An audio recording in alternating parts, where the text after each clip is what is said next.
diri. Jadi stepnya entrepreneur itu kalau pertama aku istilahnya itu ada banyak lah ya, ada 5 itu, ada apa? Yang pertama aku istilahnya Superman. Semua dikerjain sendiri tuh. Kalau kayak tukang bakso tuh ya, beli daging, ngegiling, habis itu bikin kuah, buka, jual, nganter, itu kalau yang pertama pasti semua dikerjain sendiri. Nah, lambat laun kalau bisnisnya membesar udah mulai jadi kayak istilahnya naik step tuh. Namanya the manager istilahnya lah. Ada bukunya tuh. Jadi kita nge-manage orang-orang, tapi kitanya masih di situ. Kayak istriku sekarang tuh. Dia ada di bisnisnya tapi dia punya tim yang ngejalanin gitu. Naik lagi stepnya, ada namanya the director misalkan gitu ya. The director itu kalau di entrepreneur dia akan hire orang-orang yang profesional udah Mbak. Jadi dia udah nggak ngeliatin operasional, dia lebih strategik. Jadi memang untuk menuju ke sini itu banyak banget stepnya. Even kita beli franchise. Franchise itu macamnya banyak tuh kalau mau entrepreneur. Kalau mau enak ya udah beli KFC Pak atau Mega. Jadi ya wes kita mulai nih. Aku kalau sama tamu yang ini ceritanya tamu cewek yang kedua. Oh iya, cewek yang karena kedua. kita ini terlalu anti feminis kayaknya. Waduh, woi. Enggak ya, bercanda. Belum monetas ini jangan. Kok tiba-tiba orok kuning. Kalau aku udah nyiapin buat Mbak Citra itu agak beda nih Mas. Apa tuh? Ya, karena aku kenal beliau nih tahun berapa ya Mbak? 2012 kayaknya ya. Yang kita sekantor di Pondok, apa namanya kita? Yang kantor Tiga Raksa itu apa namanya Mbak? Bukan. Ya itulah. Pondok Ungu sih. Bukan. Zaman jualan apa nih? Zaman jualan SGM. kuning. SGM. Oh, SGM. SGM aku sama Mbak Citra dulu. Oh, oke. Pulau Gebang. Jadi aku kantornya di Pulau Gebang sama Mbak Citra dulu. Iya. Oh gitu. Bayangin Mas dari Tangerang ke Pulau Gebang, berangkatnya 5:30. Itu kan dari barat ke timur. Iya. Kalau ini kan timur ke barat. Iya. Tapi karena aku lumayan beberapa hal itu tahu, aku ada ini pertanyaan yang pilihan ganda, tapi sampean jawabnya harus cepet nggak pakai mikir. Ini nggak dikenalin dulu nih. Oh iya. Iya, main tanya. Soalnya aja. dia udah kenal Udah kenal. Tapi kan yang lain belum kenal. Iya. Ini adalah head of, waduh. Mantap. Beliau adalah wanita karir, udah melanglang buana. Sekarang di Mondelez toh? Di Mondelez Mas. Iya. Kenapa nasi Mbak? Aku deg-degan tuh. Aku nih Padahal kita semua biasanya kedinginan loh. Kita orang belakang layar toh Mas. Iya. Enggak, kita orang belakang layar tapi saya pengen di depan mulu. Banci tampil. Iya, Banci tampil. Ya, Mbak Citra sekarang jadi head of trade marketing lah istilahnya di Mondelez gitu ya. Mereka sebutnya tuh head of CPA, category planning and activation. CPA. Oke. Istilahnya. Biar Mbak Citra nggak grogi, aku ada pertanyaan, mungkin ada 6 atau 7. Jawab cepet ya. Enggak ada briefnya loh. Aku lek konco dewe tak gas ya. Di TV-TV bisa ada skripnya Ini nggak dikasih ada, dulu gitu. nggak ada. Ini yang gampang dulu. Siap. Yang pertama WFA apa WFO? Gak usah mikir, WFA. Ya ibu-ibu biasa. Ini gampang. Yang kedua, Binus apa Prasmul? Prasmul. Oke. Niko apa Yosep? Nah ini nih, gue nggak tahu nih. Ini nanti mesti ditanya lebih jauh nih. Niko. Teman kita. Oh, Kam apa TM? TM. Oke. Danon apa Rekit? Rekit apa Garuda Food? Garuda Food. Ya kalau yang terakhir gampang, Garuda Food atau Mondelez? Mondelez Nah, Mas. ini pertanyaan terakhir nih yang akan jadi topik yang paling aku pengen bahas sama Mbak Citra. Ibu-ibu di rumah apa ibu-ibu kerja? Kerja. kerjanya nggak pakai lama loh. Nggak pakai lama. Yang tadi jawabnya satu. Nanti aku jelasin kenapa. Nah dari sini deh kita. Kenapa tuh? Oke, jadi aku tuh kan dari mulai selesai kuliah langsung kerja. Itu pokoknya dari zaman kerja mama papa tuh udah nggak support karena udah dianggap udah punya penghasilan sendiri kan. Oke. Gitu, jadi udah terbiasa punya penghasilan sendiri, nggak pernah minta sana sini gitu. Padahal anak orang kaya loh. Wih, amin. Amin ya Allah. Nah terus waktu tahun 2000 kita COVID 2020 kan, 2021 tuh downsizing tuh Rekit, gitu. Jadi aku punya kesempatan untuk di rumah, gitu. Karena dulu cita-citanya, biasalah kalau wanita karir kan pengennya di rumah ya, gitu. Jadi aku punya kesempatan tuh, aku pengen jadi ibu rumah tangga. Aku pikir for good, gitu. Lama kan itu Mbak sampean jadi ibu rumah tangga? Iya, apalagi 1,5 tahun. Lumayan lah. Ya, lumayan lah. Iya, jadi 6 bulan pertama masih happy.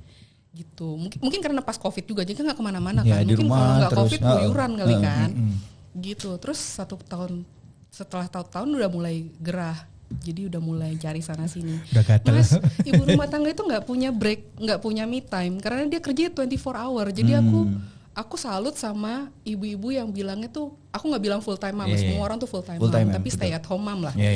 Itu capeknya ampun-ampunan Mas. Apalagi pada saat itu kan aku driver dirumahkan dulu karena kita kan meminimalisir orang yang berhubungan sama kita kan waktu COVID gitu. Jadi aku jadi sopir gitu, terus ngurusin rumah ngurusin anak-anak, apalagi waktu itu anak masih umur 1 tahun tuh yang paling bontot ya kan. Itu capeknya minta ampun. Gitu. Terus juga aku nggak terbiasa buat minta uang sama suami. Suamiku orang finance kan, jadi kalau minta uang sedikit aja ditanya proposalnya apa, ini buat apa, uangnya ini buat apa. Kadang-kadang kan kalau cewek lagi pergi, nggak ada. Kadang-kadang kan orang kalau misalnya cewek itu ada aja keperluannya Mas, ya perlu nggak perlu jajan perintilan kayak gitu-gitu, itu susah bikin proposal. Terus ya udahlah, akhirnya balik lagi kerja. Lagi kerja, makanya aku, sampai sekarang ya. Iya, puji Tuhan aku pernah punya pengalaman 1,5 tahun di rumah, ngerti banget capeknya gimana. Capek di kantor sama capek di rumah itu beda. Beda. Apa yang paling membedakan capek rumah sama capek kantor? Ya itu tadi aku bilang Mas, 24 jam loh kerjanya. 24 jam. Kalau di rumah itu.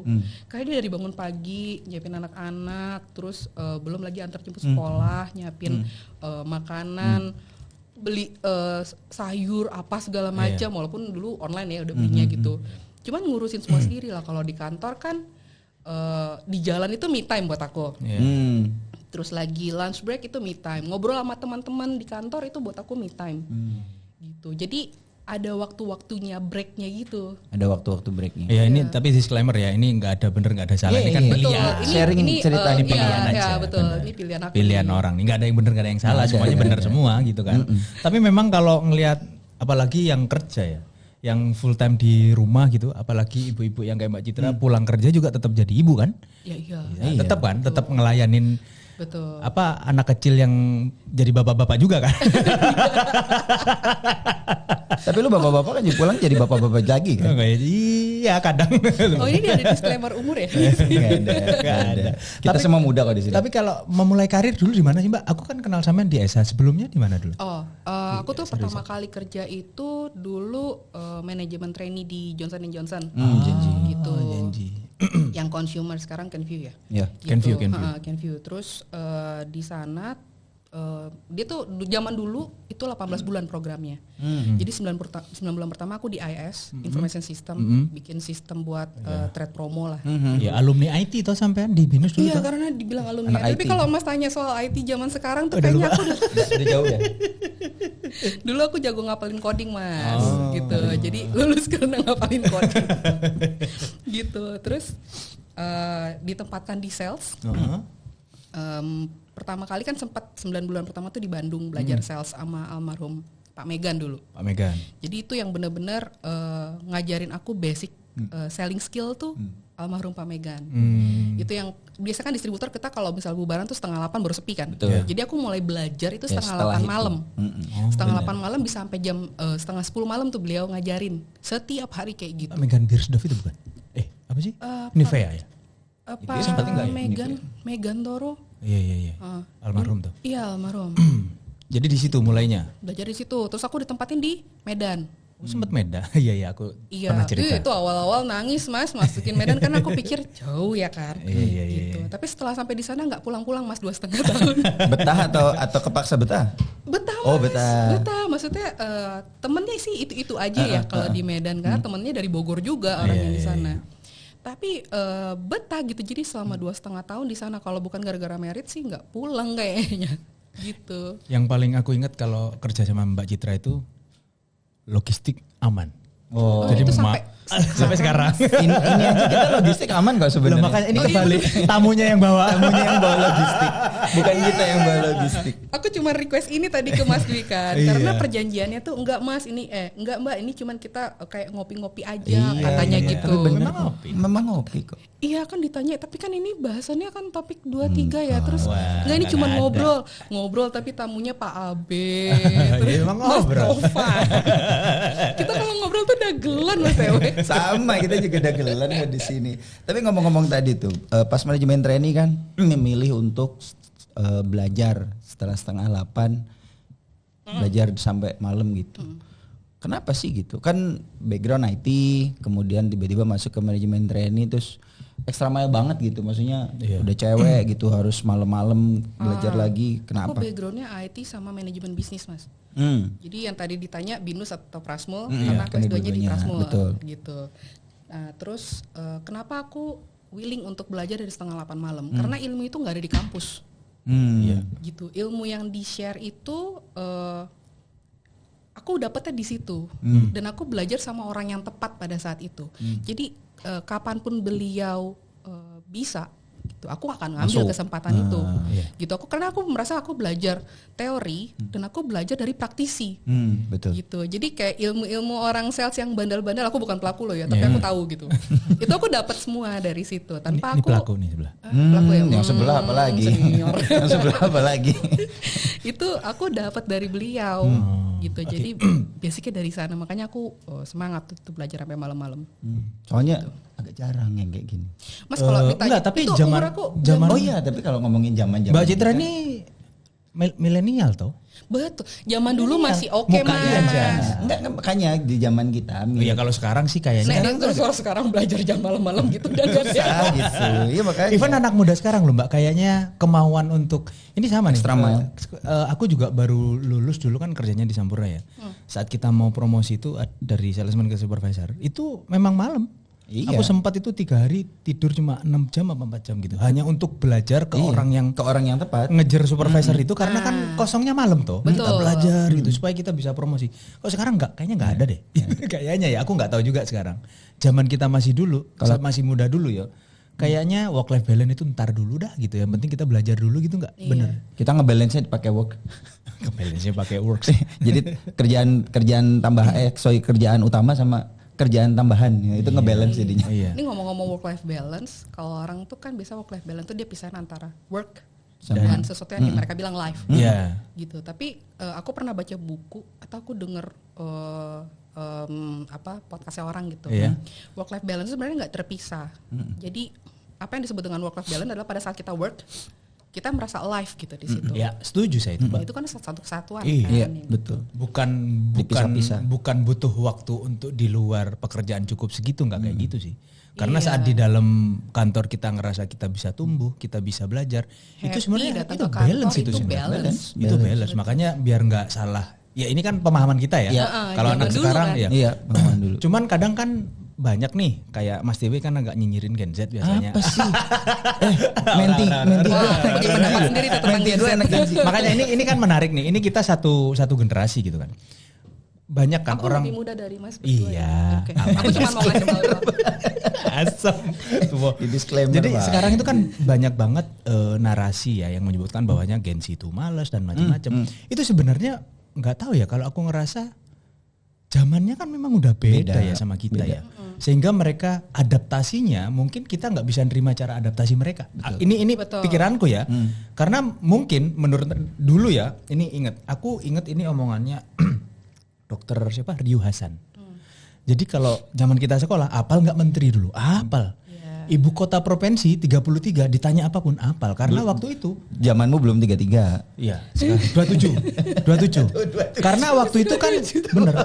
Waktu itu kita dituntut untuk itu. Matematika suruh ngapalin lah, poroka, fit lah macam-macam. Kita dituntut lah. Sekarang di challenge sama anak-anak zaman sekarang, ngapain dihafalin itu? Ngapain? Mending aku lihat artis-artis Korea toh mereka sakit apa enggak, itu kan jadi pembahasan karena kitanya atau pendidikannya nggak menuntut itu karena mungkin ya kebutuhannya beda kali ya. Sama source-nya juga. Zaman lu kan nyari info RPUL. Iya. RPUL. Masih ngalamin nggak RPUL? Ya, ayo dong. Oh berarti nggak buku yang enggak. Berarti nggak sejauh Mas, itu. Buku pintar tahu dong. Itu buku wajib zaman dulu ya. Nah, kalau anak sekarang ditanyain Yellow Pager aja nggak tahu. Yellow Pages. Mas, Yellow Pages. Sorry. Nggak, tapi anak sekarang juga kan bukan googling. Iya. ChatGPT kan yang ChatGPT. dicari. Makanya kalau sekarang kadang kita selalu narasi yang kurang baik ke Gen Z, mungkin karena memang udah beda kali ya. Aku tuh sering dengar gitu. Narasi-narasi kayak gitu ya. HR juga beberapa company tuh bilang Gen Z itu mereka bilang kurang resilient. Iya. Gitu. Cuman aku pikir bukannya mereka kurang resilient, tapi mereka itu udah beda prioritas. Nah, itu gitu. maksudku. Mereka beda prioritas dan mereka tuh sangat logik sebenarnya. Gitu. Kalau kita kan dulu memang required untuk ditempa, ya udah, jalanin kita dulu harus aja. resilient, jalanin dulu aja. Tapi nanti kita belajar dari situ. Mereka mungkin tidak merasa itu penting. Covid kemarin kan layoff tinggi banget ya kan. Dan mereka lihat itu gitu. Ini menurut aku ya, aku nggak baca dari mana-mana gitu. Tapi observasi aku, mereka nggak melihat loyalitas itu penting.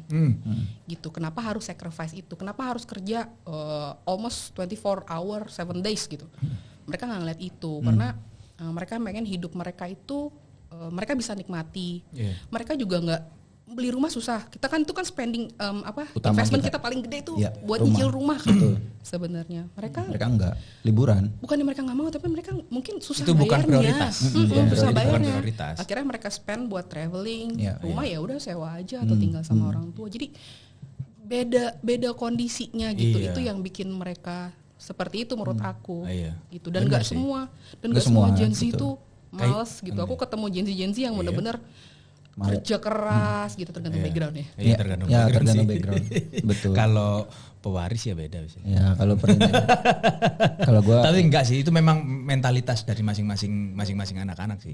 Karena bener sebenarnya tekanannya tinggi sih pewaris itu. Tinggi makanya. Dan memang informasi yang gampang dicerna itu kan yang jelek-jelek kan. Iya. Zaman kita itu kan susah ya. Taunya kita ya kerja aja udah. Mau nyari apa dulu? Kita taunya kerja. Enggak tahu yang lain. Kalau sekarang banyak pilihannya. Banyak informasinya. Gitu sih. Anyway, Mbak Citra kan sekarang ini udah jadi bos nih. Wes. Enggak, Mas masih karyawan juga tuh, San. Iya. Gitu sih, tapi secara posisi kan tinggi gitu kan. Tapi kalau ngeliatin nih Mbak, ini agak berat nih. Padahal enteng. Ekonomi sedang tidak baik-baik saja. Personal ya, aku nggak akan membahas strategi perusahaan lah, karena itu pasti rahasia. Iya betul. Kalau personal itu kan kadang kita kerja itu ada hal-hal yang nggak bisa kita utarakan karena kita terbentur dengan policy lah dan macam-macam gitu kan. Kalau menurut Mbak Citra itu sekarang perusahaan itu harus ngapain sih dengan kondisi kayak sekarang nih? Yang simpel aja gitu. Buat kalau korporasi besar pasti punya strategi, pasti punya tim. Tapi buat teman-teman kayak UMKM yang megap-megap gitu misalkan, apa sih kayaknya yang harus dikerjain sekarang tuh gitu? Kalau lihat kondisi yang sekarang, mau di SES manapun, itu tuh kecenderungannya tuh down trade. Gitu. Yang mereka biasa belinya mungkin barangnya premium, mereka ini nggak cuma berlaku untuk food atau beverage industry ya. Bahkan yang beli alkohol itu juga mereka, aku dengar dari beberapa kafe, mereka juga down trade gitu. Itu terus sempat ketemu accounts juga yang tadinya mereka beli satu kali purchase banyak, mereka sekarang lebih sering frekuensinya lebih banyak, tapi basket size-nya kecil-kecil. So permainannya di basket size ya? Betul, dan kalau misalnya kita lihat awal tahun, itu jumlah orang yang di layoff di 3 bulan pertama, itu jumlahnya itu sama dengan tahun lalu. Total setahun? Full year? Tahun lalu, terus juga itu kelihatan waktu kita festive season. Festive season itu enggak setinggi dan itu bukan orang, kalau dulu kan orang menahan uang, ada uangnya tapi mereka tahan, spendingnya ditahan. Ini enggak, karena emang uang enggak ada di market gitu. Enggak ada. Iya, jadi kalau ditanya apa sih yang perlu dilakukan, UMKM itu, ini kita ngomongin UMKM ya, aku nyari aman sih nggak ngomongin company sendiri. Iya, harus gitu dong. UMKM itu mesti lihat juga kemampuan pembelinya, consumer, gitu. Kemampuan konsumennya, karena yang punya uang sebenarnya kan konsumennya gitu. Mereka harus lihat juga margin retailernya, berapa sih yang dikasih buat retailer gitu. Biar tertarik untuk menjual produk kita ya. Dan semua, jadi produk yang disukai itu adalah produk yang bikin everybody happy dan everybody merasa win, gitu kan. Jadi toko merasa menang karena gue dapat cuan. Konsumen merasa menang karena si konsumennya merasa kayak aku dapat barang lebih murah, gitu dengan kualitas yang sama. Itu yang pertama perlu diketahui tuh Mas Dwi. Setuju. Satu hal yang mungkin suka missed adalah profitability-nya. Kita mau kasih murah nggak apa-apa, tapi mau nyari volume atau kita mau jual sedikit tapi tetap profitable, gitu. Jadi pilihannya itu ya. Iya, hitungan di belakangnya itu yang harus kita bisa jual barang murah, gitu. Tapi kita nggak untung ya buat apa? Iya, kerja bakti yo. Donasi Thomas. Iya, charity. Kerja sosial. Charity, kerja sosial gitu. Jadi itu yang mungkin UMKM perlu tahu, nggak sekedar jual, tapi yang paling penting sih Mas dimulai dulu ya. Iya betul. Gitu. Betul. Tapi sampean tahu nggak ada produk yang kayak gitu tuh? Apa tuh? Popcorn lah. Ya. Jualan Masuk. lagi. Iyalah karena Masuk. itu yang aku ngelihat dia itu hampir menjawab semua yang dijawab Mbak Citra tadi. Kita nggak apa-apa bahas dikit ya.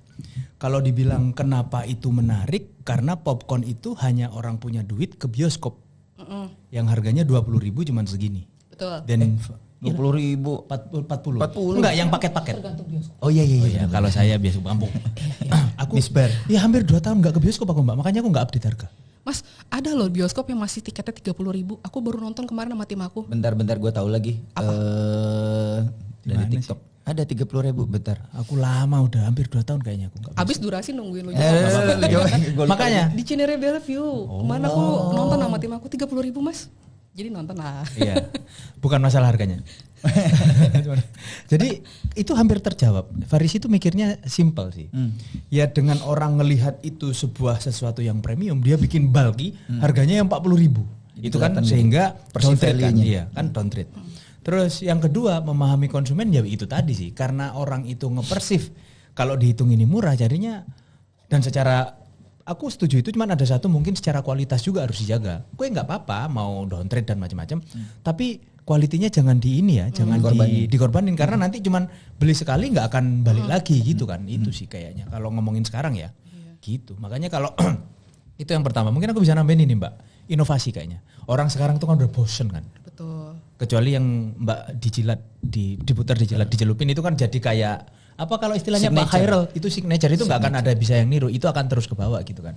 Mungkin ya itu orang harus punya inovasi sehingga excitement terus muncul kan gitu toh. Dan biasanya UMKM lebih cepat.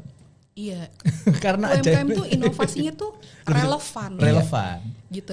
Emang ada peminatnya Iya, gitu langsung kan. dibikin. Betul. Tapi kalau perusahaan yang gede-gede kan kayak gajah kan. Mau gerak aja pelan-pelan. Dan banyak ini kapasitas produksi berapa ya? Investmentnya berapa kalkulasinya, ya? Pertimbangannya banyak. Pertimbangannya banyak. Bener sih gitu.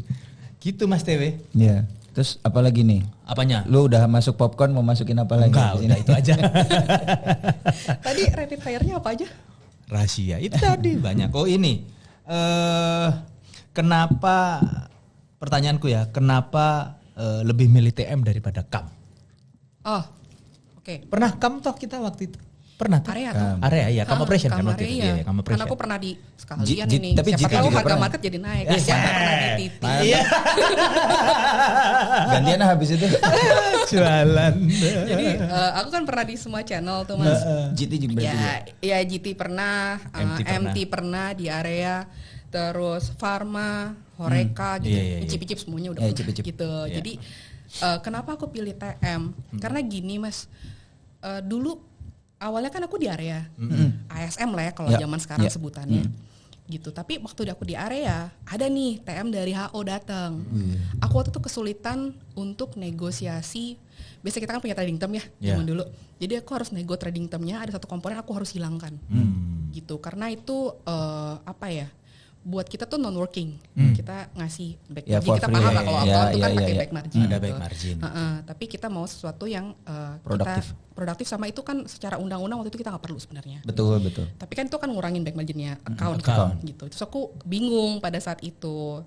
Aku perlu mengkompensat itu dengan hal yang lain. Nah TM ini datang. Terus kayak Mas aku bisa nggak kayak gini gitu. Dia bilang aku butuh budget sekian. Terus dia bilang bisa Cip bikin aja. Itu mungkin hal yang sederhana buat TM saat itu.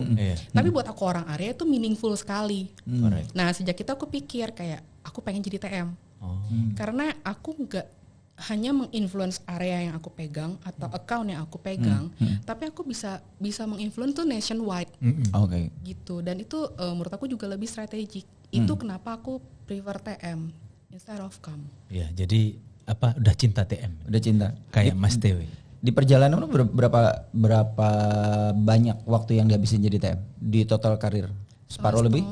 Setengah sales, setengah TM. Mau ngadu lama-lama? Bukan.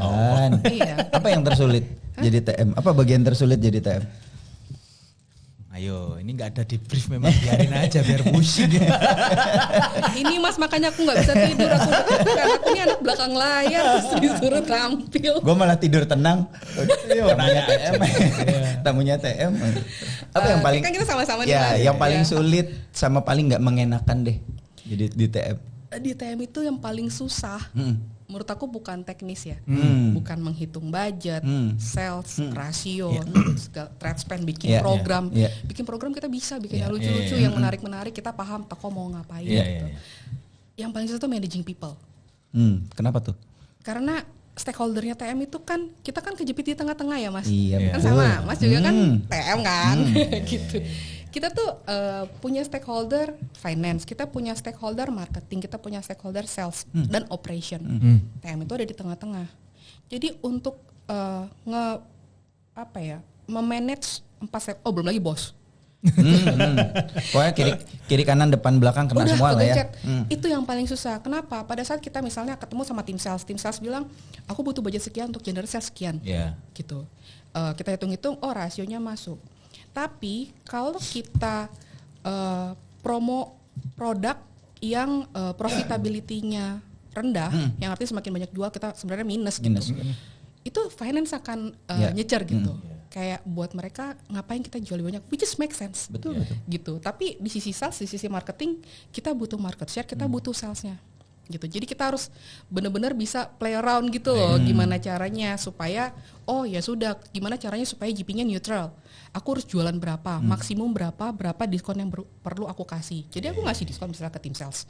Tapi in a way nggak merugikan company. Itu. Jadi menurut aku tuh managing orang-orang itu yang paling susah sih. Gitu.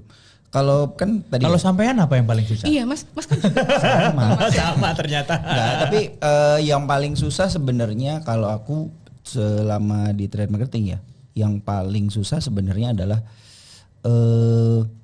trade marketing itu di-treat sebagai apa dulu? Karena tiap perusahaan beda-beda ya. Exactly. Strategik atau cuma ngomongin execution doang? Administrator. Kalau di podcast yang nggak kita tayangin kan ada tuh sebenarnya kan historical trade marketing sebagai admin si monyet itulah. Kita bakar episodenya. Nanti di beep gitu nggak sih? Ya jadi yang paling challenging kalau aku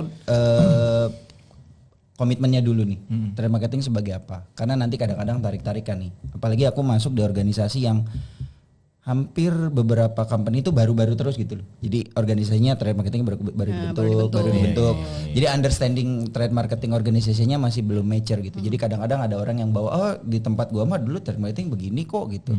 Urusan branding jadi urusan gue gitu, bukan urusan lu gitu. Di tempat gua kalian cuma tinggal bikin event dan segala macam kayak gitu-gitu. Itu kalau aku challenge terbesarnya itu. Tapi agree sama Citra. Kita memang jadi sandwich sih. Tapi memang kalau aku pakai analoginya paling enak tuh gini. Kita tuh trade marketing tuh kayak petis. Petis tahu? Apa? Burger. Petis. Kayak dagingnya gitu. Tengahnya. Iya, yang paling juicy kan petisnya gitu. Iya. Masuk. Orang sales kan jadi rotinya gitu kan ya. Marketing sama finance ya jadi tambah-tambahannya lah. Tambah-tambahannya. Berarti gitu. Memang mereka nggak ada artinya berarti. Bukan. Yang paling enak. Itu ada itu ya bukan gue yang ngomong ya. yang paling enak. Tapi agree. Salah satu yang paling challenging itu. Terus kedua kalau aku ya managing people tuh managing ekspektasi. Karena kadang-kadang tadi finance agree tuh. Teman berantem gue yang paling menyenangkan tuh selalu finance kalau gue. Nggak tahu Citra mana? Lebih seru berantem sama finance atau sama sales? Lebih bikin pinter berantem sama finance. Oke. Bahasanya lebih pinter ya. Berarti kalau lebih seru lebih bodoh. Mau tak jerumusin. Kalau sales itu kita udah kebaca soalnya.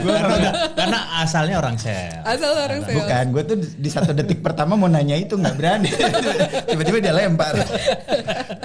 Oke, karena gini, kadang-kadang teman-teman finance ya ini tapi disclaimer ya, tidak memojokkan. Tapi kalau pemahaman saya, tapi nggak tahu nih pemahamanku, yang ngejagain makronya finance. Betul. Yes, setuju. Kita yang akan ngejagain di mikro-mikro by activity, by channel gitu.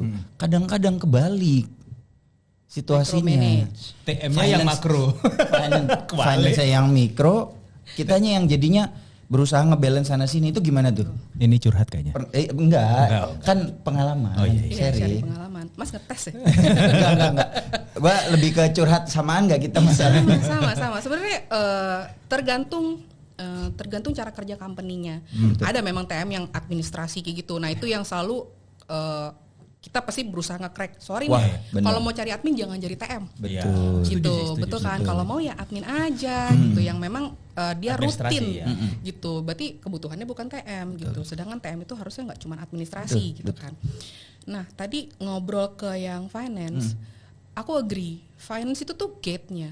Dia yang tahu kita dapat bonus apa enggak sih nanti gitu. Kalau caranya kayak gini kita untung atau enggak. Semua bisnis kan pengen cari untung dong gitu. Tapi pokoknya tidak merugi lah. Nah, finance yang helpful itu dia pasti tahu celahnya di mana. Misalnya aku bilang aku jualan tambah tinggi nih, tapi bottom line-nya tuh kegerus gitu. Dia akan bilang kalau aku udah mentok, aku udah saving di trade spend, aku udah saving di execution gitu kan. Terus di bibirnya bisa kita nggak sentuh dulu ya gitu. Trade promo yang sama account itu juga trading termnya bisa kita belum sentuh. Mereka akan bilang, oh kurangin di sini atau ya udah bikin promonya under cox gitu. Jadi hal-hal yang seperti itu mereka bisa lebih lihat karena kita kan udah ruwet sendiri sama hal yang operation, operation kan, betul. gitu. Jadi menurut aku sih finance yang benar-benar helpful tuh seperti itu.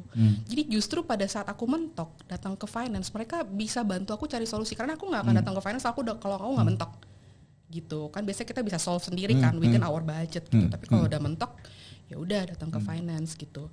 Ada finance yang memang dia tuh kurang paham komersial.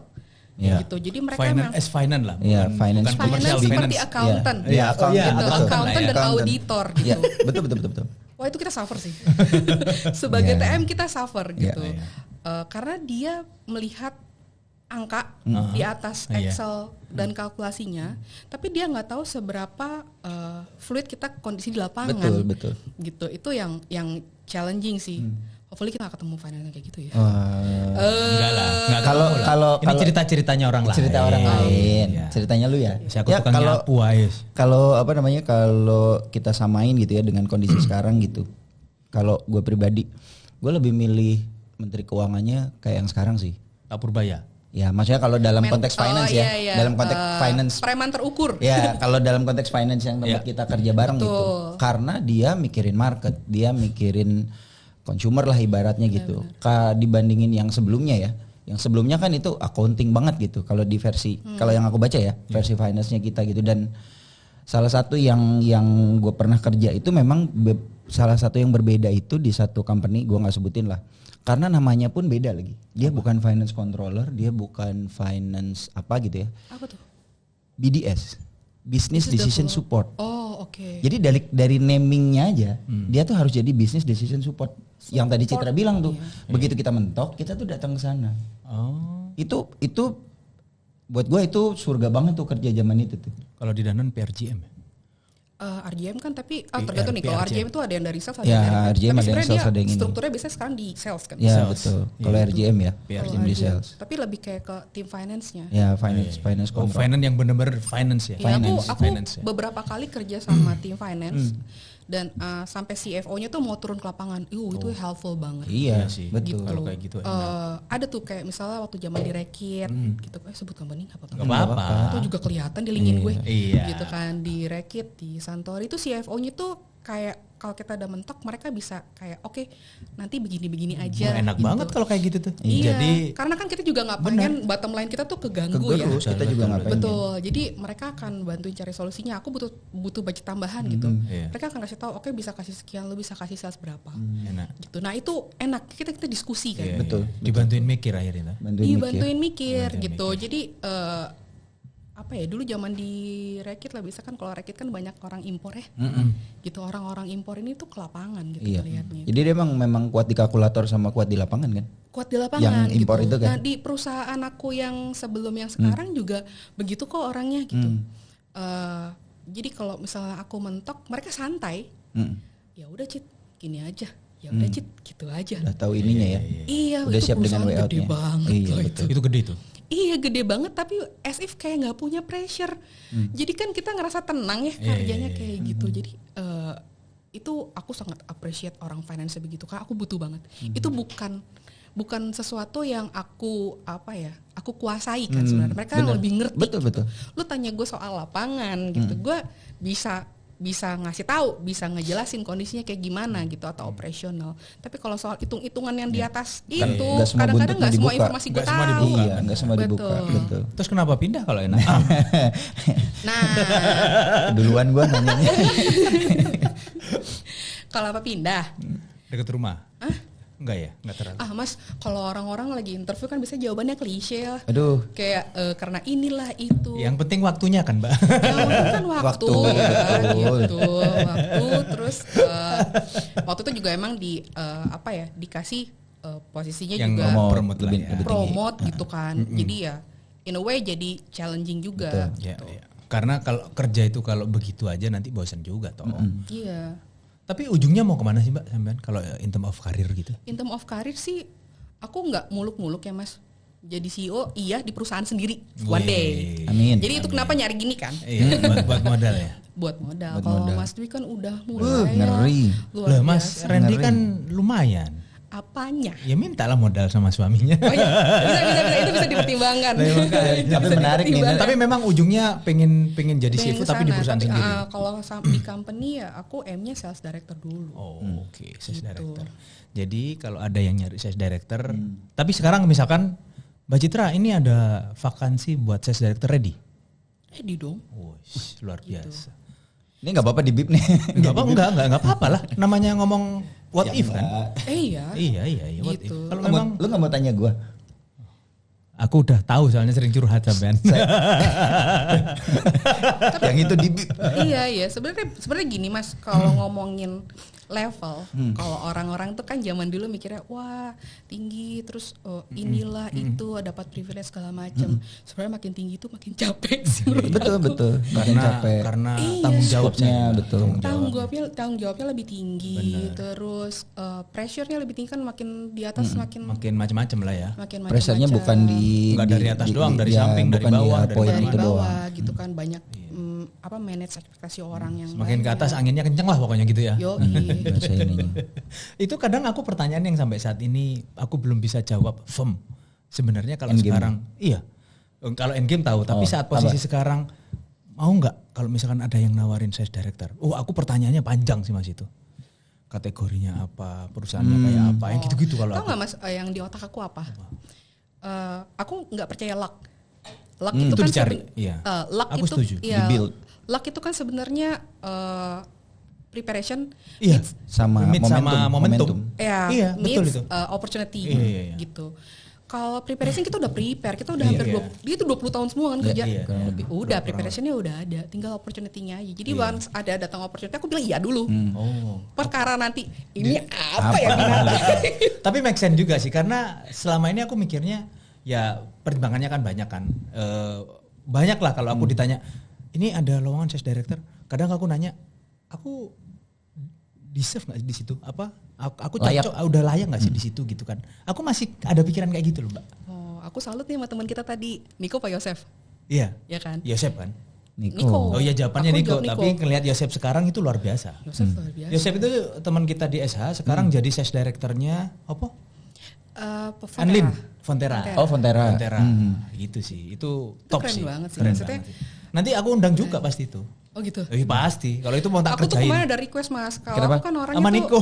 Iya, aku kan tuh malu-malu ya kalau segini malu-malu percaya banget gua. Gak percaya dari tadi mana ada malunya. Gak ada jeda loh ini kita ngobrolnya. Gak ada dead air loh. Aku gak ingat MBTI aku nih. Tapi kan ada kemarin tuh sempat di menulis kemarin kan sempat ada ini juga kan. Bukan MBTI tapi dia yang warna. Oh yang warna. Sanguin. Bukan merah. Merah, kuning, hijau, biru. Biru betul. Aku tuh tinggi di biru. Gitu. Jadi tuh HR aku bilang, ayo Cit naikin kuningnya. Ini salah satu cara aku untuk naikin yang kuning. Oh iya, memang harus ngebalance sih. Harus belajar kan untuk naikin. Aku merah biru lagi. Tapi ini Mas, itu kan kayak sifat yang memang udah semua orang itu pasti punya warna. Iya, pasti punya warna. Tapi kan ada yang dominan kan. Betul. Gitu sih. Jadi jangan dipaksa juga sih kalau menurutku ya. Nggak apa-apa naikin tapi nggak akan bisa sedominan yang aslinya. Iya. Karena belajar boleh. Boleh. Kalau aku dulu nyebutnya sifat orang tuh nggak bisa dirubah. Iya. Tapi sikap kerjanya kan bisa dibentuk. Sifat orang nggak bisa dirubah, sikap kerjanya kerjanya iya. bisa dibentuk. Kalau itu setuju. Nah, salah satunya itu sikap kerja. Tapi memang menarik sih Inside Discovery itu yang warna itu ya. Betul. Ya Inside Discovery itu kan menarik sih. Sehingga kalau kita punya tim udah tahu tuh mappingnya kan ya. Kalau Cara ini komunikasinya dengan orang itu gimana. Benar sih. Banyak sih toolnya, ada SL2 tuh kan kalau ketemu orang apa namanya D1 ketemu S1 gitu itu tuh kayaknya memang teoritis tapi kalau dipraktekin benar juga nih. Ketemu sih. Jadi menarik sih. Lebih ketemu daripada zodiak. Kan anak sekarang pakainya zodiak. Gemini menyebalkan gitu kan. Leo keras kepala gitu kan. Suamiku Gemini. Kok pas. Tapi langsung mengamini kayaknya. Tapi pertanyaannya gini, Cid. Ngelanjutin yang tadi Dwi tanya, kan endgame-nya mau ke sana salah satunya. Kalau misalnya nggak nyampe, ya nggak apa-apa, jalan hidup orang kan nggak ada yang tahu ya. Setuju sih. Gitu. Jadi nggak harus yang terlalu nggak ngoyo dipikirin gitu ya. Nggak ngoyo. Kerjain aja gitu ya. Karena kadang-kadang ada kan yang teman-teman kita yang endgame-nya ke sana ya. Ambisi. Ya ambisinya. Ambisi boleh. Ya. Ambisi nggak apa-apa, cuman yang aku tahu itu rezeki orang tuh kan nggak ketuker dan nggak akan kurang kan. Kalau emang udah rezekinya dan ya udah mungkin. Kalau enggak kita masih bisa sharing kok. Betul. Masih bisa menempatkan diri di posisi itu. Tanpa Iya. kita harus Tanpa ada di harus posisi tanpa itu. harus, betul. Ini bagus banget sih. Karena aku mikirnya kayak gitu sih. Jangan batasi kita posisi untuk kita bisa melakukan sesuatu di atas kerjaan kita yang sekarang. Kadang kayak gitu kan. Benar. Aku sangat setuju tuh karena kadang ada juga orang yang nahan. Ini bukan bagianku. Gitu-gitu loh Mas. Betul. Kayaknya kalau posisi itu aku bisa ngomong, tapi kalau sekarang udah ada yang mikirin gitu. Kayaknya itu kan sayang ya kalau itu nggak dipakai sekarang gitu. Iya, itu momentumnya belum tentu ada. Apa ya? Mindsetnya mindset entrepreneur gitu. Iya. Jadi kita memposisikan diri di banyak tempat itu malah sebenarnya membantu kita pada saat bekerja juga. Iya sih. Gitu. Gitu. Di Reckitt juga diajarinnya entrepreneurship. Oh ada ya? Iya, jadi kita nggak cuma mikirin kita punya KPI tok gitu. Tapi kita ngomongin ngeliat- perusahaan ya? Betul. Ngomongin company. Menarik itu. Menarik sih. Dan nggak tahu, gue agak jarang nih nemuin yang multinasional kayak gitu. Oh, gitu. Di pengalamanku ya, di pengalamanku kerja, Mau ke situ? di pengalamanku kerja. Nggak, udah beberapa kali. Kalau aku ngalamin itu memang nggak secara eksplisit diomongin itu entrepreneur, tapi di Sunpride aku kerja itu kerjanya udah kayak entrepreneur. Kita bener-bener ngeliatin perusahaan itu bekerja dari sampai panen dibawa sampai dijual, peris dan macam-macam sampai ke bawah. Sunpride itu multi apa lokal? Enggak lokal. Oh itu dia makanya. Itu menurut aku privilege Wah, kerja di itu, local Mbak. company tuh kayak gitu tuh. Tapi End to benar. end ngerti loh Mbak. Iya. Sadis itu. Jadi Makanya kayak itu- kita ngeran bisnis sendiri tuh. Benar. Aku kan sempat jadi kayak RBM ya. Jadi RBM-nya itu bukan RSM, kalau di sana kan RBM, Bisnis. Region Business. Jadi yang diurusin kan semua kayak CEO kecil kan. Wah, itu privilege. CEO-nya area. Itu ilmunya banyak. Kita learning by doing di situ. Makanya kalau dapat perusahaan kayak gitu tuh, wah itu waktunya belajar sih memang. Menarik sih. Bener-bener, makanya tadi gue bilang karena denger Citra ngomong gitu, gue ngerasain sepanjang gue kerja antara multi sama lokal, gue ngerasain yang kayak tadi entrepreneur tuh di lokal. Di lokal benar. Kalau Citra bilang di multi ada yang kayak gitu, I think itu jadi sesuatu yang nilai plus banget gitu. Iya, Karena jarang banget. Buka lah LinkedIn kali aja ada. Tapi sebenarnya itu hal yang seharusnya kita pikirin.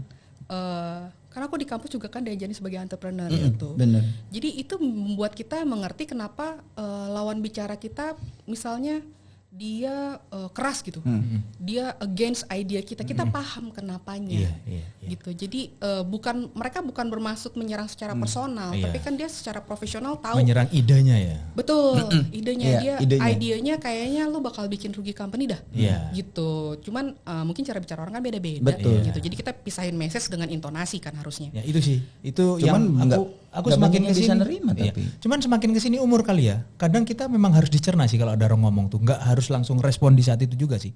Ini kadang maksudnya apa sih gitu Oh kadang. kalau lu kan emang gampang ke trigger, ke responsif gitu. Enggak, aku sekarang enggak lah Mas. Setelah Udah kemarin capek, balik Mas. umroh ya. Udah capek. Iya, Iya. udah capek. Tapi pertanyaanku ini, kenapa kok nggak mulai jadi entrepreneur? Sekolah entrepreneur. Belajar entrepreneur. Mas bukannya aku nggak pernah mulai ya. Iya, Jadi zaman dulu, aku ingat waktu zaman masih di GSK, lagi Oh, iya, suka pernah di Glaxo dulu ya? pernah Iya, ingat setahun aku. sebelum ditarik balik sama almarhum Mbak Bubu. Iya, Mbak gitu. Bubu. Jadi aku lagi suka-sukanya jahit. Aku ikut komunitas. Aku les jahit. Tapi waktu itu guru les aku jahit kebaya. Mas, ya ampun bikin polanya aja rumit banget gitu. Akhirnya aku belajar tuh yang simple, bikin pouch gitu kan. Terus tempat tisu yang kecil-kecil gitu. Ada nih mesin jahitnya di rumah tapi udah berapa tahun aku nggak pakai. Jadi ada investment ke situ. Udah ada capex-nya. Ada. Iya, one day dapat orderan buat arisan. Ada orang kantor. Jadi tuh pulang kantor jahit dong gitu kan. Udah jahit tapi ini kan jadi kayak self employed kan. Gitu. Itu capek setengah mati Mas. Jadi selesai aku bikin orderan itu kagak bisa nih. Gue harus subkon nih kalau kayak gini, kalau enggak gue capek. Jadi tarik ulur, terus aku sempat jualan pernak-pernik, hal-hal yang aku suka gitu. Jadi tuh suami tuh selalu support Mas. Setiap aku mau bikin dia akan temenin belanja, temenin modalin gitu kan. Tapi biasanya nggak nguntung Mas. Gitu ya? Betul, tapi emang selalu dicobain dan dari dia tuh aku belajar, dibilang entrepreneurship tuh bukan suatu hal yang bisa dipaksakan. Betul. Gitu. Jadi ya memang dimulai itu harus. Gitu. Cuman sekarang itu kayak bener-bener kayak mengukur gitu. Ini kalau aku mulai untungnya dari mana, scale-nya harus dari mana. Aku lagi mempertimbangkan nyari maklon sih Mas, bikin sesuatu apa. Iya, gitu. karena setiap pilihan apapun itu pasti akan ada pengorbanan. Kalau aku bilangnya saat aku milih punya usaha sendiri di luar, banyak hal yang dikorbanin loh Mbak. Minimal waktu. Iya, banyak orang yang nggak tahu. Itu kan kalau kita ngomong fenomena gunung es, orang tahu ujungnya doang. Aja. Di bawah itu Mbak, berantem sama istrinya. Curhat. Ya kan? Lo enggak, tapi itu bener kalau bisnis keluarga pastilah. Iya, berantem sama istrinya, tidurnya kurang. Tiba-tiba kalau udah di kantor hektik pulang itu, kalau udah bawa kerjaan pulang udah nggak mikirin bisnis juga kan. Itu nggak sesetres itu gitu kan. Makanya kadang memang harus siap. Kita itu kalau mau mulai usaha siap dengan segala resikonya. Kita harus korbanin banyak, even main sama anak. Kadang itu kan sebelum sekarang ya, sebelum punya karyawan apa semua itu kan ngebangun mulainya itu. Dari nol. Ya memang harus dilewatin. Kalau memang mau jadi entrepreneur, kalau enggak kayak gitu ya enggak bakal ketemu. Maunya kan orang ini loh, mungkin kelemahan teman-teman. Kalau kayak kita karyawan pinginnya punya usaha langsung enak apa semua gitu kan. Semuanya kan kalau di kantor kan kelihatan gampang karena apa? Semuanya udah disiapin Pak. Butuh diskusi sama finance, ada orang finance, macam-macam lah. Kalau entrepreneur bener kata Mbak Citra tuh, semua dikerjain sendiri. Jadi stepnya entrepreneur itu kalau pertama aku istilahnya itu ada banyak lah ya, ada 5 itu. Ada apa? Yang pertama aku istilahnya Superman. Semua dikerjain sendiri tuh. Kalau kayak tukang bakso tuh ya, beli daging, ngegiling, habis itu bikin kuah, buka, jual, nganter. Itu kalau yang pertama pasti semua dikerjain sendiri. Nah, lambat laun kalau bisnisnya membesar udah mulai jadi kayak istilahnya naik step tuh. Namanya the manager istilahnya lah. Ada bukunya tuh. Jadi kita nge-manage orang-orang, tapi kitanya masih di situ. Kayak istriku sekarang tuh. Dia ada di bisnisnya tapi dia punya tim yang ngejalanin gitu. Naik lagi stepnya, ada namanya the director misalkan gitu ya. The director itu kalau di entrepreneur dia akan hire orang-orang yang profesional udah Mbak. Jadi dia udah nggak ngeliatin operasional, dia lebih strategik. Jadi memang untuk menuju ke sini itu banyak banget stepnya. Even kita beli franchise. Franchise itu macamnya banyak tuh kalau mau entrepreneur. Kalau mau enak ya udah beli KFC Pak atau McD. Nggak ngapa-ngapain, pure investor ya. Cuman modalnya kan gede. Pilihan sih sebenarnya. Makanya entrepreneur itu harus siap berkorban aja, apapun itu. Tapi kayaknya entrepreneur tuh kayak ini ya, kayak candu. Biasanya kalau buka satu, dia akan buka lagi. Duh, Mbak percaya nggak? Dari 2012, sampean ingat nggak aku jualan apa? Susu SGM waktu itu. Pas waktu kita kan punya sekolah SGM itu. Iya. Yang di Kemang. Aku beli ke susuku tuh karena disuruh waktu itu nggak ada yang jualan. Dulu susuku. Ingat kan? Yang di Alam Sutra. Jadi alhamdulillah Mbak, aku bisnis ada 13 atau 14. Yang 13-nya udah bangkrut semua. Loh, karena candu kan. Buka bangkrut. Cuman ya jangan berhenti aja. Iya, ini pasti nanti mau buka lagi nih. Insya Allah. Biasanya kan gitu, buka jalan. Nah ini udah bisa jalan sendiri, dia buka lagi. Tapi kalau kata mentorku, bisnisnya gedein dulu, jadiin harus dulu, settle. baru ini udah fokus. Settle, pindah lagi kan. Ya ini kan udah agak settle nih, makanya udah mikir yang lain. Tapi gitu. Ngomongin itu tuh tadi, ada perhitungan, ada pertimbangan gitu. Mungkin nggak kebawa karena Citra kerja sebagai trade marketing gitu, yang di bisnisnya sehari-hari kan banyak perhitungan, banyak pertimbangan gitu. Karena kalau sharing nih, kenapa gue juga punya pengalaman ngebuka dan udah pernah hancur juga segala macam, akhirnya jadi malah makin ini beda. Yang jiwanya entrepreneur kayak Dwi gitu kan, yang ya harus gagal ya jalan lagi. Ada nggak kebawa karena pekerjaan. Kalau gua ngerasa kebawa. Jadi kitanya hati-hati banget gitu. Ada banget karena kita penuh perhitungan ya kalau di trade marketing itu gitu. Dan sempat berpikir kan kita karyawan gitu. Kalau karyawan itu kan kita kerja sesuatu yang kita suka tapi modal bukan dari kita. Ruginya apa sih? Rugi paling nanti kita terpaksa harus cari kerja tempat lain. Iya kan? Mentok-mentok begitu lah ya. Mentok-mentok begitu. Tapi kita nggak punya hal yang benar-benar jadi risk kita sendiri. Betul. Gitu. Karena itu dari company. Cuman belakangan aku mikir kan kita nggak selamanya jadi karyawan. Betul. Nanti kalau udah pensiun, jarak dari antara pensiun sampai nanti kita udah bye-bye nih, itu kan bisa mungkin ada 20 tahun. Benar. Mau ngapain? Gitu. Jadi ya aku mulai berpikir itu sama sejak COVID kemarin kita ngelihat banyak perusahaan yang downsizing, start over gitu kan. Nih anak aku nih nanti mau ngapain gitu. Aku nggak pengen mereka kerja di tempat orang, kalau bisa kita bikinin bisnisnya dan dia akan run. Itu cita-citanya Mas. Kenapa nggak mulai? Iya Mas. Karena kan bolak-balik aku ngomong ini, karena kita sebagai karyawan salah satu privilege-nya buka usaha sekarang bangkrut, kita masih makan, makanya mulai masih gajian. Iya, masih punya. Kita usia pensiun sekarang berapa sih? Kalau aturan terbaru 57-58. Iya. 57-58. Iya, makanya. Ya masih ada 17-18 tahun buat fail kan? Iya, masih ada panjang, makanya nunggu apa gitu. Provokator. Iya. Bikin ya Mas, nanti kalau aku bikin beli lo ya. Beli. Ya nanti bawa kesini lagi. Oh iya bisa. Ngomong-ngomong lagi soal TM, anak-anak TM. Aku nggak tahu seberapa intens ketemu sama teman-teman TM yang lain. Gue juga nggak terlalu intens gitu. Tapi di masa-masa tertentu tuh sempat berusaha ngumpulin untuk berkomunitas gitu. Jadi kalau ya makanya mau ke situ nanti. Kalau di sales itu kan komunitasnya banyak ya. Ada GT, MT, ada SGK, FSC, whatever itu gitu ya. Kemudian marketing juga adalah beberapa gitu. Ini curhatannya orang TM nih gitu. Gua sendiri tuh ngerasa nggak tahu punya kesulitan gitu untuk ngumpulin anak-anak trade marketing itu dalam satu ini. Gua nggak tahu Citra ngerasain kayak gitu nggak? Iya dulu tahun 2000 berapa ya? 2000 kurang maju. 15. Sorry. Kan gua nggak ada pengalaman. Iya makanya. Jangan galak banget. Enggak. Tahun 2015 itu kita sempat bikin TM. Udah beda generasi lah ya. Iya. Gitu. Cuman satu kali itu doang tuh. Habis itu bubar karena TM ini entah kenapa kalian tuh luar biasa sibuk ya. Itu. Gue juga lagi. Tapi ngerasanya begitu ya? Ngerasa thank you nih buat Tada sama Mas Tovan bikin biar dibikinin lagi. Jadi dibikinin forum STMC kan. Iya. Itu bikin kita semua ketemu lagi akhirnya, tapi udah beda generasi sebenarnya kan. Udah beda banget orangnya. Iya, aku tuh udah ngajakin loh orang-orang kantor aku buat join pada saat itu, tapi susah. Sibuk. Gitu. Mungkin juga belum ngelihat apa sih benefitnya ketemu itu. Iya. Gitu kan, padahal itu kan sebenarnya ranah untuk networking. Iya, networking aja. Betul, networking sama TM itu nggak sendiri loh gitu. Banyak Kita susah nih sekarang, tapi kita ngeliat scope di company kita sendiri gitu. Padahal susah itu nggak cuma di company kita, company lain juga susah. Bisa sharing, betul. Betul. Jadi hal-hal seperti itu yang mungkin orang belum notice kenapa. Tapi menurut gua ya, tetap harus kita bikin sih Mas, kumpul. Mau orangnya cuma 5, 6 dan fine. Iya. Ini kan kalau ngomong budget-budgetan kan udah kelar semua nih, harusnya Desember pertengahan gitu. Kayaknya Mas Tewe udah mau ngumpul-ngumpul lagi nih. Karena aku ngelihatnya kayak gitu sih. Teman-teman nggak tahu ya, aku ngelihatnya karena sering di belakang meja. Tapi kalau ada sampai komen ntar di situ kita dapat apa ya, jangan transaksional dulu lah. Iya. Betul. Karena ya yang penting kenal dulu.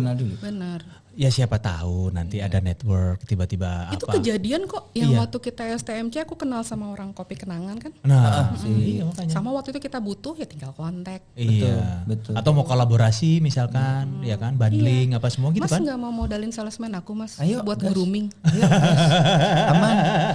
Nggak boleh loh itu kayak gitu-gitu kan sebenarnya bisa diobrolin gitu. SPG. Iya. Betul, SPG. Salesman juga karena aku waktu ke kantor distributor ada sunscreen ntar aku kasih sunscreen. Iya, nemu ini punya siapa? Ini punya si salesman AB gitu. Wah, salesman sekarang udah pakai begituan ya, Mbak ya? Ada lah, maksudnya itu part of grooming kan sebenarnya. Gua juga udah zaman dulu ke lapangan selalu face washan dulu gua. Wah, berarti aku enggak. Tapi gini, gua kupang masih Mas di sini. Oh iya, kupang. Nah, karena Kenapa gue nanya gini gitu? Dulu di era 2017 gitu kan ya, gue masuk ke satu company nge-build organisasi trade marketing dari nol gitu kan. Yang sebelumnya gue trade marketingnya udah ada gitu. Ini dari nol. Gue kan butuh banyak collab, butuh banyak insight gitu. Waktu itu gue kumpulin tuh beberapa dari beberapa company gitu. Ada nama grupnya masih ada nih, kalau teman-teman yang sempat masuk ke situ ada namanya grupnya TM Sedunia. Saking-sakingnya ini tuh. Tapi dari momen itu sampai mungkin 6 bulan gitu ya dorman aja gitu. Gue pancing-pancing juga agak susah gitu. Gue nggak tahu yang di STMJ gue ngerasa gimana juga, gue nggak tahu. Di STMJ juga kadang-kadang gue ngerasa pasif banget gitu. Ya sebenarnya kan nggak usah khawatir lah, asal kita nggak share rahasia perusahaan apa semua itu kan aman sebenarnya. Tapi kenapa sih Cid, anak-anak maaf ya yang jadi TM ya, cuman kita ngerasanya begitu. Kenapa sih se introvert itu? Nggak, gue ada kata tapi nggak enak juga, tapi nggak apa-apa lah. Se eksklusif itu gitu, ngerasa se eksklusif itu. Emang iya ya? Mungkin lebih karena mereka juga udah capek kali ya sama kesehariannya. Waktunya. Jadi untuk spare itu kan effort ya untuk Another ketemu energy. di satu titik, nembus macet, ngumpul sampai malam dengan kengantukannya itu effort yang luar biasa. Betul. Belum lagi orang kan nggak semua yang ekstrovert kan. Aku tuh ekstrovert berbayar mas. Aku aslinya introvert. Privilege banget nih kita. Udah nggak berbayar tiba-tiba ekstrovert lagi. Gitu jadi kasih mungkin kopi dong. jadi mungkin karena aku nggak kenal ngapain gitu. Tapi kan minimal ada tuh kayak gitu. di grup tuh ada pergerakan gitu. Agak Iya, karena orang belum apa ya, dia belum dapat aha momennya kali. Sedangkan kalau aku datang misalnya ke STMC, aku lihat sebenarnya gara-gara Mas Dwi sih aku datang. Sorry ya Tovan. Sebenarnya gara-gara Mas Dwi. Oh Mas Dwi, walaupun Mas juga pembicara ya, gitu, tapi aku jadi bukan tahu. pembicara, diajak dulu. Ya, jadi support temen ya kan gitu. Terus aku ketemu banyak orang. Aku kan ketemu sama Pak Abi kan di situ. Ya ternyata Pak Abi temennya suami lagi kan. Kan. Jadi network hal yang kan? gitu betul. Terus kayak cerita bisnis kamu tuh gimana sekarang kondisinya, struggle-nya di mana? Oh ternyata ada common situation gitu. Dan bisa saling ini kan. Oh gue punya jalan keluar, mungkin bisa fit juga dilakuin bisa di tempat kita lu. Coba, kita gitu coba kan. Terus kayak kamu pernah coba apa, resultnya gimana? Jadi kita tanpa harus mencoba mungkin kita bisa belajar dari tempat lain tanpa ngasih tahu numbers dan segala macamnya kan. Jadi kita tahu misalnya mau bikin program A gitu. Oh nanti akan ketemu kesulitannya di sini. Learningnya apa? Apa yang kita bisa lakukan differently supaya itu berhasil? Tanpa kita harus coba dulu gitu. Gitu kan. Jadi sharing seperti itu yang kita dapat. Dan terakhir itu kan selain STMC Tada lagi nih, kita sponsorin Tada ya. Tovan. Banyak Tovan. Iya, Tada kan suka bikin event tuh yang 2 tahunan kan. Aku share ke tim aku, ex-tim aku gitu. Padahal pembicaranya kan dari papan atas. Kita ya kan? bisa masuk ke situ. Iya, terus aku bilang join gitu. Karena apa yang mereka share itu nggak ada di kampus, nggak ada di kantor kita sendiri pun kita nggak ada pelajaran seperti itu. Kita belajar dari pengalaman orang lain kan soalnya.